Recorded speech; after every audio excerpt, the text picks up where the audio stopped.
반갑습니다, 여러분. RS입니다. 어제는 또 엄청난 변동성을 보여주는 주식시장이었습니다.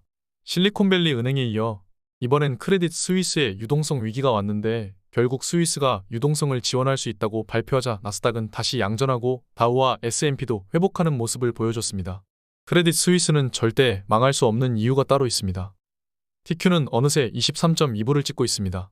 테슬라도 160불대를 찍었는데 지금은 180불을 넘겼습니다. 나스닥은 장전의 선물 상승 중입니다. 지금은 나스닥이 덜 영향을 받고 있습니다. 은행 유동성 위기로 인해 금리 영향은 점점 완화되는 분위기로 가고 있기 때문입니다. 스파이는 390을 이탈하였지만 거의 대부분 회복하는 모습을 보여줬습니다. 지금은 금리 환경이 점점 완화로 가고 있다 보니 나스닥보다 약한 모습을 보여주고 있습니다. 불과 일주일 전만 해도 빅스텝이 50%를 넘겼지만 지금은 동결이 거의 50%입니다. 이렇게 시시각각 변하는 것이 금리에 대한 전망입니다. 지금은 이러한 시장 상황에 크레딧 스위스까지 터지려고 하니까 동결이 급격히 올라간 것입니다. 크레딧 스위스 은행의 유동성 위기가 유럽 전반으로 펼쳐질 수 있다는 기사입니다. 어제는 사우디가 크레딧 스위스를 커버해 줄 수 없다는 기사가 나오고 30% 가까이 폭락했었습니다. 그러나 다시 스위스가 지원해 줄 방안을 협의하고 있다고 하자 폭등해서 장외에 8% 넘게 상승 중입니다. 사실 크레딧 스위스가 절대 망할 수 없는 이유는 따로 있습니다. 크레딧 스위스가 망한다고 하면 정말 신용위기입니다. 왜냐하면 글로벌 SIB 즉 전 세계적으로 중요한 은행이라는 뜻입니다.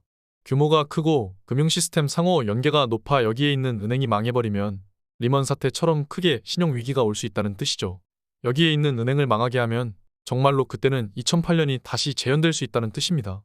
이때에는 정말 주의해야 합니다. 여기에 있는 은행이 파산 가능성이 대두에 올랐다는 것은 정말 크나큰 공포인 것입니다. 아쉽게도 한국의 은행은 여기 없습니다.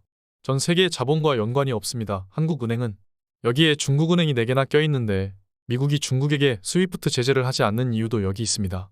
중국을 배척하려면 금융으로 압박하면 되는데 절대 하지 못하는 이유가 바로 이 GSIB에 중국은행이 4개나 포함되어 있기 때문입니다.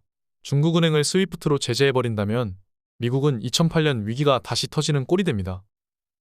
크레딧 스위스의 주가입니다. 어제는 역대급 거래량이 터졌고 채널 하단에서 정확하게 반등해준 모습입니다.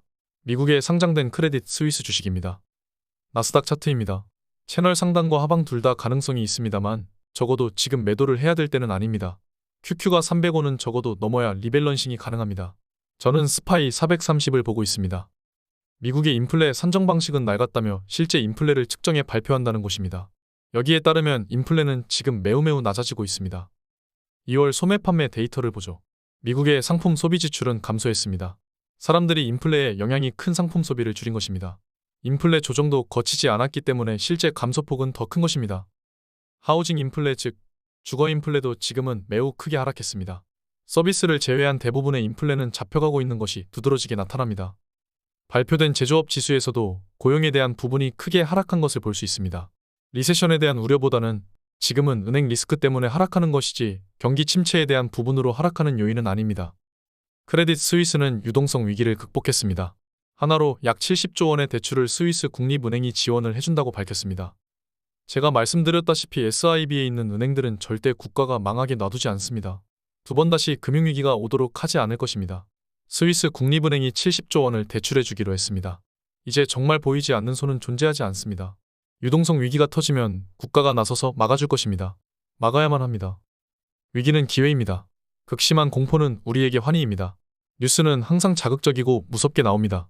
이러한 상황 속에서 베타를 늘리신 분들은 축하드립니다. 위기를 기회로 만들고 공포를 환희로 받아들이는 우리 투자자가 되셨으면 합니다. 감사합니다. 오늘 여기까지 하겠습니다. 지금까지 목숨 걸고 레버리지와 테슬라 투자하는 RS 미국 주식이었습니다. 감사합니다.